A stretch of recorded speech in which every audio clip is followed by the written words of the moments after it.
David Charter is an expert on Brexit. He is the author of Au Revoir, Europe, What If Britain Left the EU, and Europe In or Out, everything that you need to know. He was also the Times chief political correspondent for 5 years and later the EU correspondent in Brussels. David, thank you very much for joining us this evening to break down what exactly has happened here, because when we look at the week before this vote, many people thought that the Remain camp would win. What is your reaction that that is not the case? How did they get it wrong? Well, look, like many people in Britain, in my country, I went to bed last night thinking it was Remain. I believed the pollsters. I believed that there would be a last-minute swing of the undecideds, would go towards the status quo, just as they told us. When I woke up at 3:30 in the morning to follow the results, it was going one way, and it was obviously very clear to leave the European Union. And the pollsters got it wrong because it wasn't a general election. They didn't know how to survey people exactly how they were feeling about this single issue. They couldn't reach the voters. Once again, we've been misled by the pollsters. We should have listened to the campaigns. And what happened during the campaigns was that there was a really strong Leave campaign that wasn't very well countered by the Remain campaign. I just want to look at how Britain got here, in fact. David Cameron, he initially introduced this referendum as an effort to control the Eurosceptics within his parliament. Did that effort, I mean, it has clearly backfired. Did he really need to call this vote? He did not really need to call the vote. He could have tried to face down the rebels in his own party. But what drove it was the Conservatives not winning a majority in the 2010 election and then seeing the rise of UKIP, the populist party that opposes EU membership, and worrying that these UKIP candidates would take votes away at the 2015 election. So the Conservatives put it in their manifesto. So it was a manifesto promise going into 2015 because David Cameron didn't expect to win a majority in 2015. Some people think he could have used his majority, his mandate, perhaps to have not called the referendum, but he stuck by his manifesto promise. And it was really the rise of UKIP combined with pressure from a large number of Eurosceptics in his own party that led us here. And one of those Eurosceptics in his own party is Boris Johnson. He became one of the leaders of the Leave campaign. He spoke a little bit earlier today, and I just want to listen into that. He was actually booed when he spoke in London. Have a look. Boris, are you the next Prime Minister, Boris? Boris, are you the next Prime Minister?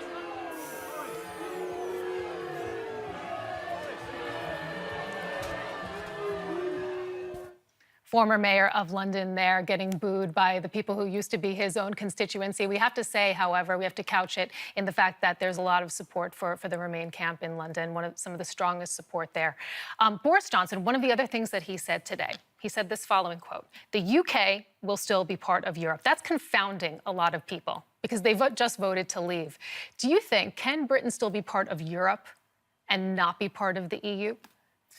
Well, look, the islands of Britain are not going to float away from their position right next to the continent, but they have made a dramatic break with the European project. This was supposed to be the project, the post-war project for peace and prosperity that united the countries, that played down the importance of nation states, which were seen as the entities which caused such division and warfare in previous centuries.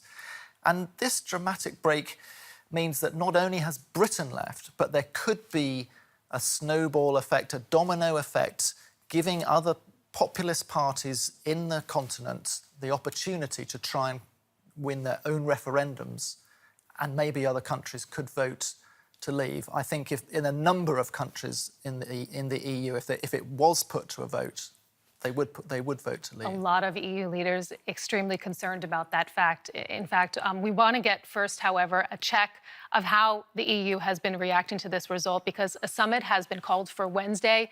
David Cameron will attend the first day of that summit, and then he will leave and let other EU leaders deliberate on what to do next. Those leaders have been reacting today, as you might imagine. Here's what they've had to say. With great sadness, today we must accept the decision made by the majority of the British population that Great Britain will end their membership in the European Union. Today marks a turning point for Europe. The European unification process has taken a hit. The British people's vote is a tough test for Europe. Europe must show its stability and force under these circumstances. It must bring the necessary responses to manage the economic and financial risks of the UK's departure. We regret this decision. Personally, I'm very sad about this decision, but of course, we have to respect it. This is an unprecedented situation, but we are united in our response. We will stand strong and uphold the European Union's core values of promoting peace and the well-being of its peoples. It is a historic moment, but for sure not a moment for hysterical reactions. I want to reassure everyone that we are prepared also for this negative scenario. We are prepared. European leaders there trying to reassure the public that they have this situation under control. David, do they? They do not have the situation under control at the moment. They will do everything they can to give the impression that they do. That's why we're going to hear a lot of reassuring statements in the coming days. There's going to be a flurry of meetings. Foreign ministers are gathering in Berlin tomorrow. There's going to be a big get-together of leaders in Berlin on Monday ahead of the European summit on Tuesday and Wednesday. The impression that they're doing something, that they've heard these complaints, that they've heard the anger, that they're reacting, is going to be given by the momentum of the meetings.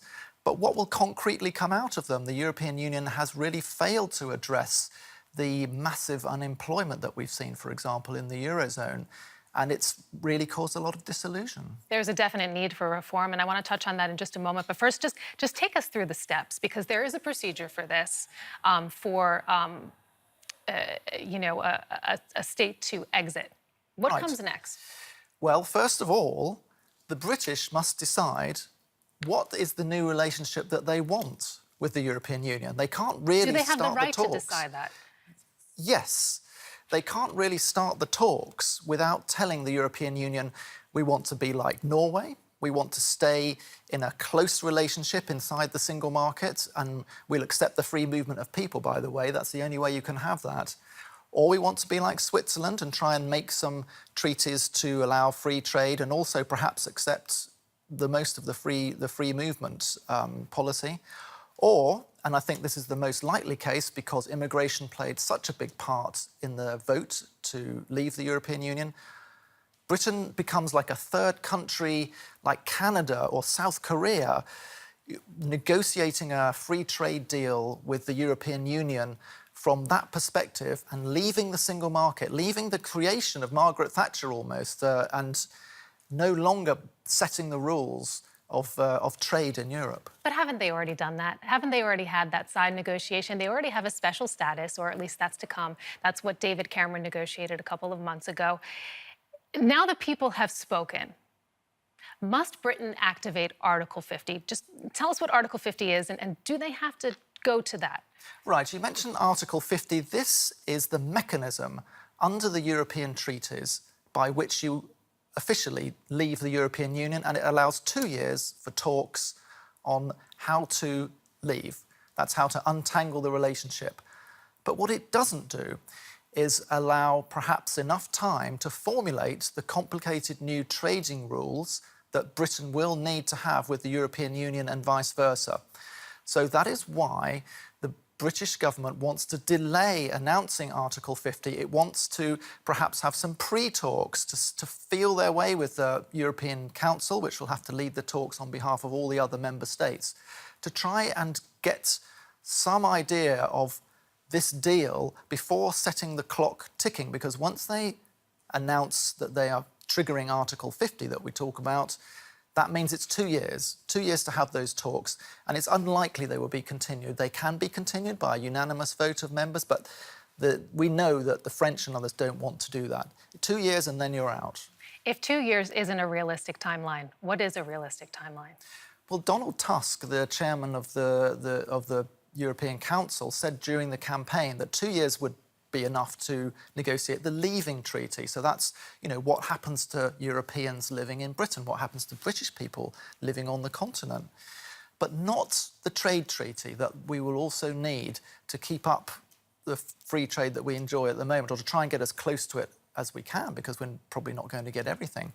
That could take up to 5 years, he said. And the reason for that is, although we have an agreement at the moment, maybe some countries won't want to keep to the completely open agreement we have at the moment and want to put tariffs on some of British exports. And then it's got to be ratified by all 27 countries. There's an agreement has been agreed with Canada. It took 5 years. It was supposed to take 2 years to ratify, but it's being held up. It's taking longer than 2 years to ratify because some countries don't want to do it. Let's talk about the trend that led to this vote, because it's a trend that's not just present in Britain, it is also present in the larger EU. That is Euroscepticism. Dutch far-right leader Geert Wilders, he is demanding that other countries also hold referendums. He spoke a little bit earlier. Let's listen into that. I can only congratulate them with this excellent result, and I believe that the offspring will be that other countries, like my own country, the Netherlands, where the majority of the people want an exit, or at least a referendum about a possible exit as well, that will come as well. So today is the beginning of the end of the European Union, but more important, the beginning of what I always call a patriotic spring, the revival of the nation states in Europe. It's not just in the Netherlands, it's also in France. There's also a Eurosceptic party here in Germany. How does Europe prevent contagion? How does Europe prevent a potential Nexit, for example? Well, look, there are many things that need to be done now to address the concerns of people who are backing the populist parties, which are pushing for these referendums. So we've heard from Geert Wilders in the Netherlands, we know Marine Le Pen in France, and Beppe Grillo in Italy. We're all pushing for EU membership referendums in their countries. And something has to be done to reassure people that the European Union works for them, for job creation, for example, for funding new business startups. Why is it that in the US, we've seen so many fantastic digital companies like Google and eBay and Yahoo and all these companies starting up, and nothing to compare in the European Union? Why isn't that entrepreneurial spirit allowed to flourish? And that was an argument in the British referendum campaign. It was saying that the European Union is used by big business to stifle new growth. The European Union has to reform itself to be an engine for growth and jobs. An incredibly historic day. David Charter, we thank you very much for your insight on all of this. You are the author of Au Revoir, Europe. What if Britain left the EU? And it seems to be that that is indeed coming true today.